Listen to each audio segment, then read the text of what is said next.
Good afternoon, everyone, and welcome to Apics for Lunch. Today, we're going to talk about Do You Mind? And sort of a setup. We're going to talk about inventory accuracy and set you up for the next session, so you can do a little homework before you come back next month. So we start, as I decided earlier this year, I start each month with this thought. If we are leaders and we are merely consistent, then we may be rigid. And in changing environments, which we are all working through, we can struggle to adapt. And it could be we're holding on to old habits and practices, and then they may become counterproductive, distracting us from the most important new work that needs to be done.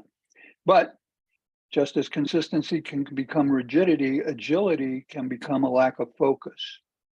And it needs to be tempered by consistency. So we need to have both consistency and agility in what we're doing to grow and to thrive in these complex times. So I wanted to share that. And a quick note, COVID is rebounding. We're not at pandemic stages yet, but it's interesting to note that it's been back on the news. And it's also been the city, the county have been taking action and getting prepared. They've seen what they call a significant response to a new form of the virus, and they're seeing more infections coming in. We unfortunately spent a long day in the ER on Sunday, and they're checking people coming through the door and moving them in different directions. If they're coming in with fevers or that sort of thing, they're moving them in one direction and everyone else is going in a different direction. So the hospitals are looking at this, and they're already set up and putting that process in place so that they're not mixing patients room by room. There is a new vaccine. It should be available by the end of this month, first of next month, and it's good for the newest forms of the virus. So if you haven't gotten your booster yet, you might want to hold off for another couple of weeks. But then as soon as you hear that new vaccine is available, go out and get your booster shot. And as I said, the hospitals are in control mode where they're starting to do, they're starting to look at patients coming through the door, and they're separating them out and moving them in different directions depending on what their symptoms are. So hopefully we won't have another pandemic, but it's interesting to see that we've learned the lessons from the past and we're putting processes in place. Now, if we could just do that with our inventory, life would be so much better. So what do we do next? We've counted the 10 part numbers and we found errors, and we collected that data and we sorted the errors. And then we started working to define the root cause of the errors. Once we come up with a root cause, then what do? How do we fix the process? And which process do we fix first? So that's what I wanted to talk about today. To talk about how do we, once we've gotten to the root cause, what do we do next, and how do we make that work?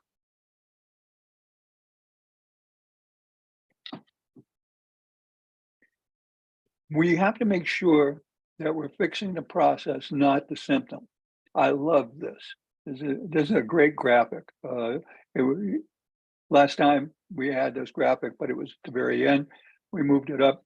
It's a great graphic because it tells us exactly what the problem many of us have. we look out and we don't see the problem, we see the symptoms. We see the incorrect inventory. It comes back to bite us. We went out to pick an order. We can't pick the order because we don't have enough material. The system says we have it, but we can't find it. All symptoms. What are the problem? What's the problem? What's the underlying problem? And then what are the causes? And you can see that the roots go off in different directions. But if you resolve the problem, all of those symptoms go away, the roots come together and help us. If we can fix them, then the problem goes away and we're ahead of the game. So how do we do that? We need some tools. And one of the chief tools that we're going to use is flowcharts. You may be familiar with flowcharts. If you're not, hang on, I've got a couple of samples. But flowcharts are step-by-step diagrams of how a process works. And if the flowchart is done well, then it's very helpful. If it's not done well, it can be rather destructive. So this is another one of those key steps where if we do it right, things improve. And if we don't do it right, things get worse. So we have to look at our flowcharts and work with them, understand them. So flowcharts can be drawn at very high levels or at very detailed levels. You can have a flowchart that goes, micron by micron, basically through a process, or you can have a flowchart that says, here's the world marketplace, here's where we are, and we feed part of that world marketplace. That's it. That's my flow chart. So a very high level. And so we look at them and we say, okay, how do we want to do this? The easiest way, or the reason I like flow charts, is they can be very simple. We can draw them on whiteboards. We can use templates to do this. We can put them together in PowerPoint, or we can use some other drawing system on your computer. Daniel asks, when fixing the process, how do you educate and inform your team to learn from errors identified? The answer to that is, if you follow the process, what happens is you find an error, you correct the error, and you continue to measure. And what do? You find that error again, not necessarily with the same part, but the same type of error. And so it's identified. You tell people about it, you educate them about it, but until you change the process and work to redo your process so that you eliminate the potential for that error, then you're not going to have a lot of forward movement. You're going to have a lot of correcting and a lot of updating. And that's good, because that means your data integrity is better than it was, but it's not improving to the point where you're close to 100% accurate and you're getting into that bank teller mode. So what we're talking about here is, let's work to define the error, and then once we've found it and we've got it defined, how can we fix it? And in order to fix it, we need to have to understand what's the current process. So we sketch out the process using the whiteboard or the template, or you put it together in PowerPoint or some other drawing system. There are a lot of them out there. And they can tell us where the errors occur. So we put together the flow charts. And if you're doing a high level flow chart, you have something that looks like this, where you've got vendors and they're sending material in, you're receiving it, you follow the arrow takes you down to the inspection area. In the inspection area, they can decide that it's not fit and they send it back to the supplier. They can decide that it's fit, but it's not necessary right this minute, so it goes to the warehouse. or it's fit and it's needed, and so they move it out to a pick area so it can be moved out to the manufacturing floor. We move it out to manufacturing, and we can take material from the warehouse and kit and move out to the manufacturing area. We do the manufacturing process, and we move it into finished goods. From finished goods, we move it out to the customer. Sometimes the customer gets it and says, nope, don't like it, send it back, and it comes back, and we put it back into manufacturing for rework or for scrap, whatever we're going to do with it. We move it back to the warehouse and out. Now, this is a very high level flow chart, and you could probably use this as a template for most of your warehouses, many of your manufacturing plants. You could fit this in. This would work. Okay, so at the high level, this is what it looks like. Now, when we want to find out a little bit more, then we have to get down to a more detailed level. And so we have this kind of a flow chart where you see the procedure there on the left-hand side. Material appears at the dock with a packing list, and we create a receiving log entry, and that's the procedure. Shazam, done. What actually happens? Well, the material comes into the dock with a packing list, and we create a receiving log entry, and that goes to the accounting clerk, who keys the receipt to the PO and puts the material in El Paso incoming. But then we have some other things that have to happen. In this case, we had material that was coming to us from a supplier in Italy, and if they were supplying it, we knew that it had passed the quality criteria, and we checked for a lot number, and we knew that it had been inspected, so it would move directly to El Paso, into an El Paso location. If it was not Italian, then it had to go through incoming receiving inspection and then find out if the material was of the right quality. If it was, it went into El Paso location.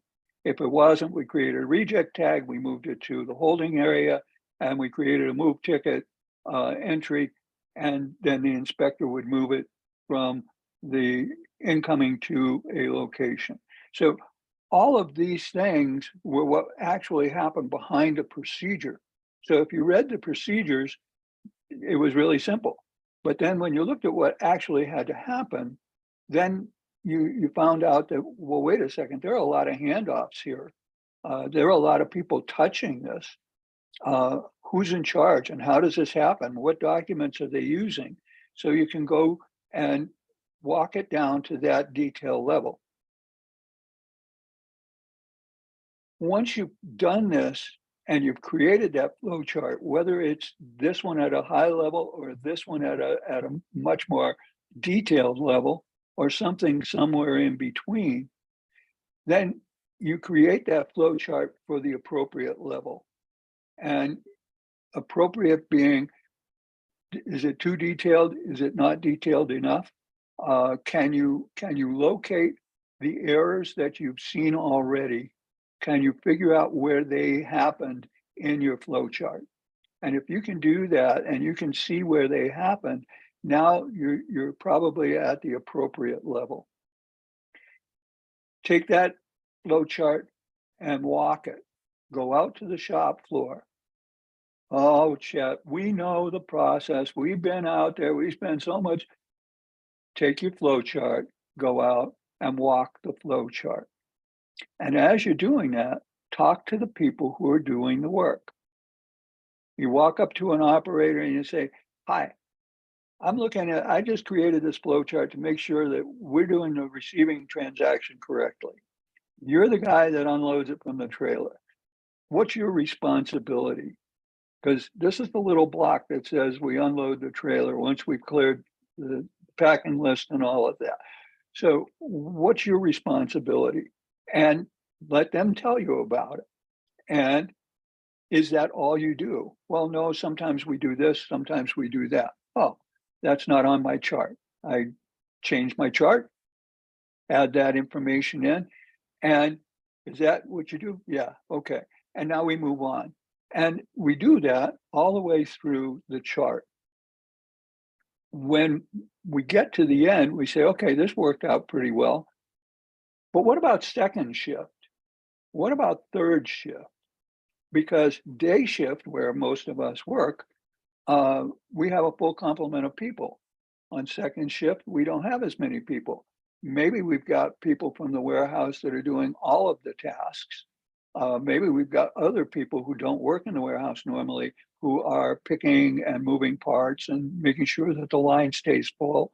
We're assigning temp people to different jobs. And I don't mean temporary employees. We've got people who come in and they may be operators, but because we need somebody to handle this moving of parts, we take an operator and we say, for this shift, you're going to do this. So we talk to the people who are actually doing the work, and then we check with every shift to make sure that the shifts are all doing it the same way. And don't be misled, because if you walk out there and you say, well, day shift does it this way. Oh yeah, we do the same thing. No, ask them, how do you do this? If you start by telling people what they do or what other people are doing, you'll get a lot of copycat kind of commentary rather than people spending the time to tell you precisely what they do. Ask the question, how do you do this? And what do you get? You get an answer that may not make a lot of sense, but it's what they do. And so then you can draw it, check it. Yeah, okay, so on day shifts, they do it this way. On second shift, they do it this way. Is that right or wrong? Do we want them doing it the same way, or is there a reason for that? So it opens it up and you ask questions. So as you finish with this, you start looking at where did the errors happen? You've collected data on errors. And so you look around and you say, okay, where did we find the error? Because we know that the error must have happened upstream from where we found it, not downstream. So we start looking for where the errors happen. And we identify the step where we believe the error happened, and we start creating a measles diagram. Now, I'm not 100% sure that we've talked about measles diagrams. I looked back and I didn't see it, but in my brain, I think we've talked about that.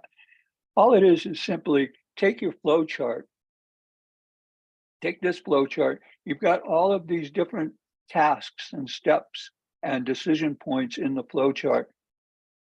If you find an error, for example, it says you check for the lot number and you find material and it's the right part number and it's the right quantity, but it has the wrong lot number on it, then you go up and you put a dot, a mark, a check in that check for lot number block. And each time you find an error of that kind, you go back and you check it off and you put another mark there. Or has it been inspected? If yes, it moved. Well, it wasn't inspected, but it moved anyway. How did that happen? Well, you put a mark in there and now you start building this up. After a bit of time, you're going to look at the chart and you're going to have some activities that have a lot of marks and other activities that are clean. Not a problem, no problem in that location. So that becomes your measles diagram. And with that measles diagram, now you know where to go to start the process, to start making the process better. Because, it doesn't happen in you have to look, and it says check for lot number, and it didn't happen. We got the wrong lot number. How did that happen? So you look at that and you say, okay, what does that check for lot number mean? What is the work that has to be done? And what are the things that impact it? Well, we've got 3 or 4 other blocks above it. In those blocks, somewhere up there, somebody made a mistake, or at the check for lot number, they made a mistake. They didn't make that mistake in the move transaction. They made it before the move transaction. So we can start to parse this out and look at it. where do we want to start the actual work of correcting the process where we have the most errors? But what is that going to do? Let's say, for example, creating the move ticket entry on this chart is the most popular one. This is the one that is causing us the most problem, or where we're collecting most of the problem. Well, we move upstream from that and we start diagramming that out and we break it down. We repeat this process and we look and say, well, where now do we see the measles?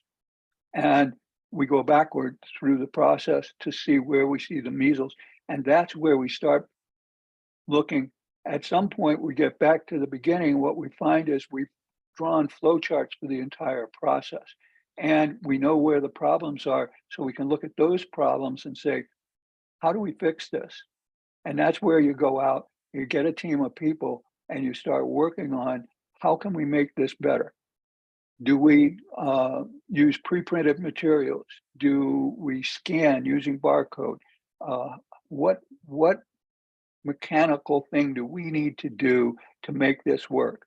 Do we change the system so it won't allow us to move a product that doesn't have a lot number on it? Lot number is a required field. You have to do that.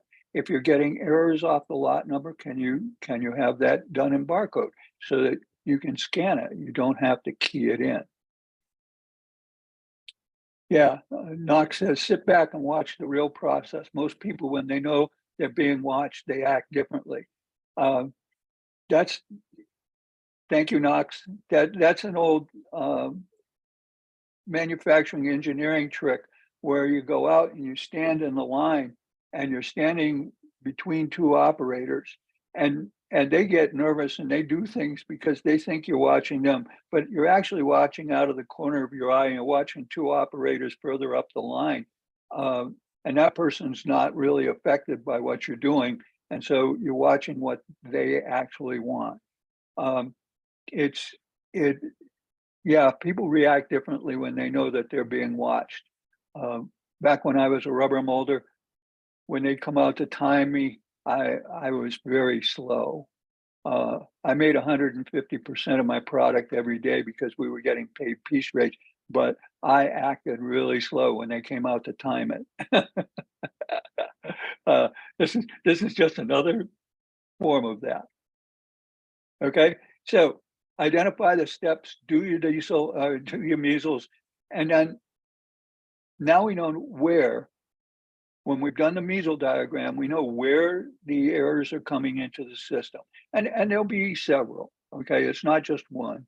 And then go back and talk to the people that are doing the work, and talk about what happens, and how could you process this without having a lot number, and do we have a workaround? Is it something that, oh yeah, we process lots all the time. Yeah, we don't find the lot number, so we just move them through. It's no big deal. We do it all the time. Okay. Now we know that we're going to have more issues with this because they've got a workaround. They've decided that it's okay. What about skipped steps? Can they move forward and not bother to do all of the things that need to be done in manufacturing processes or in material handling processes? Same thing. Is there confusion? Do some people do it one way and some people do it another because they both think they're right, but you're getting two different results? Have your team audit the throughput of the transactions and look at what's going on. Work with the people to change the step or the process to eliminate the opportunity. So can we get rid of this step? Why do we need that lot number in the transaction record? Is that something that's integral to the rest of the process, or can we eliminate that step? Do we need something else there? Do we barcode it and scan it? Do we get that from the incoming paperwork or the electronic transaction that brings the material to our dock? The lot numbers there, can we just move those lot numbers into our process and just do a validation on it? how else could we do this? And so we work with the people that are out there. What do we have to do in this step to make it work? Or can we eliminate the step and get rid of the opportunity for error? So those are the things that we do then to start fixing the system. It doesn't change anything that we go out and count and collect the error data and all of that if we don't continue the process and change the actual process of how we handle and move material. Where does it happen? Well, you can go back to here and say, where are the big chunks of money? A lot of it's in my warehouse. A lot of it is coming through and going out to the manufacturing floor direct to point of use. Where am I showing my errors? Are they in the warehouse, or is it a point of use, or is it something that's happening in the manufacturing process? So we could do the Measles diagram at this level, take it to this level, and start seeing where it breaks down in the individual steps. But ultimately, we know where it's happening, and now we have to fix the how. How do we keep it from happening? How do we make it simpler so people don't mess it up? So where do we start? You have multiple projects at different phases, multiple people working on parts of the puzzle. How do you keep track and follow it through? And my answer to that is mind maps. And what you're looking at here is a mind map that I used a few years back. This was a project plan, took 6 months. And as you can tell, it got a little bit involved. But in the end, we succeeded in changing how they managed their material flows, and we changed their computer systems, and we changed a lot of stuff. Don't get too fascinated or fixated on it, but we're going to talk about some of the tools that are available to help us do mind maps like this, that make this kind of management a lot easier for us. So that's next time we're going to talk about mind maps. I wanted to spend a few minutes going through your questions. What options do you have when the forecast changes quickly? When I was going to school, we had what we call duck and cover. When the alarm went off, you got down on the floor and you got underneath your desk. So if there was a thermonuclear explosion right outside of your classroom, you'd be safe. You were under your desk. Not a good option for forecast changes. This is always a problem. And if you're working to forecast, it can be really difficult. What you need is a communication thing that says, okay, the forecast is changing. What do we believe the future beyond that change is going to be? It's changing down very rapidly because of some issue? Is that a spot thing? Or is this going to be, a new low level of business? What's the continuity on that? Because depending on continuity, it's going to color how you react. Are you going to buy inventory, sell inventory, hire people, lay off people? And you have to make good decisions. And so to do that, you really need good information. We can talk about 3PL's pros and cons, and we'll do that before the end of the year.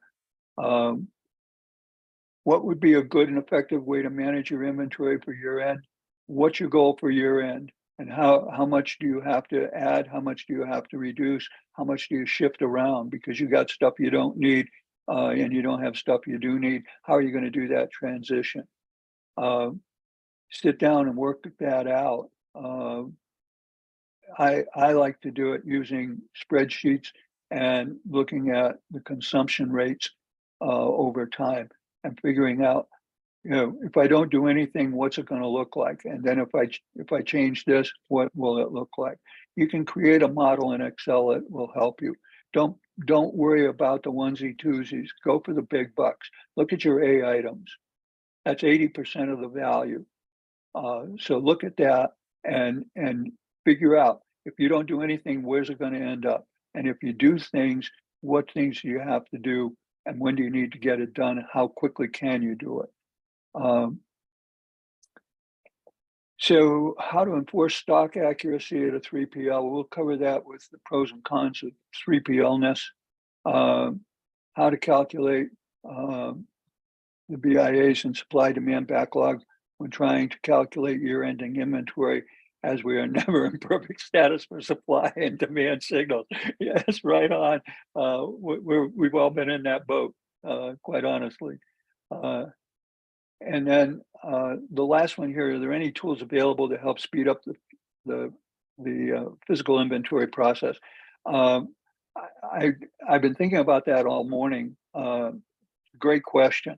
You can do a lot of printout, pre-printed tags and that kind of thing, and that does hasten the process. If you can barcode or do some other readable things and use scanners as much as possible, that also happens. If you can reduce your inventory ahead of the physical inventories so that you have a minimum amount of inventory on the floor, minimum outside of the warehouse, and then the warehouse inventory is usually more accurate than the other inventories. So try to push it in, and then it becomes quicker and easier using the tools that you already have in place in the warehouse to validate that your inventories are correct. So then some issues for the month. Lead time reduction, yeah, constantly working on that. And there, again, reduce your inventory. Tell your customers that you're reducing your lead time. What happens? You say, I'm taking 2 weeks off my lead time. It's been 6 weeks. I'm going to 4 weeks, and you just tell your customers it's 4 weeks. They will place their orders 2 weeks later than normal because they only have to give you 4 weeks lead time. That gives you a reduction in orders for 2 weeks, and you can use that time to get things straightened out so that when the orders start coming back, you've gotten things a little bit more organized and you're ready to do it in 4 weeks. A lot of lead time is because we're not organized. And so if we get a little better organized, we can make that work. Okay. There are a bunch of other things that I want to talk about here, but unfortunately we're running out of time. So we'll keep some of these around. And if I didn't get to your question and you want an answer, email me and I'll email you back, or put it in next month when you sign up for next month's A4L, and we'll try to get to it. All right. So we got a CLTD hybrid class coming up.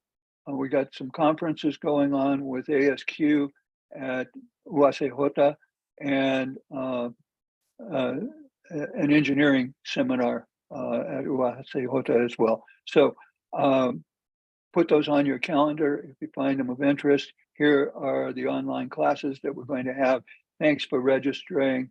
We're done for today. Have a great week, a great month, and I'll see you all back here. Thank you, Chet. Thank you all. Thank you, sir. Yep. Thank you. Thank you, Chet. Thank you. Thank you, Chet. Thank you, Chet. Thank you. Thanks.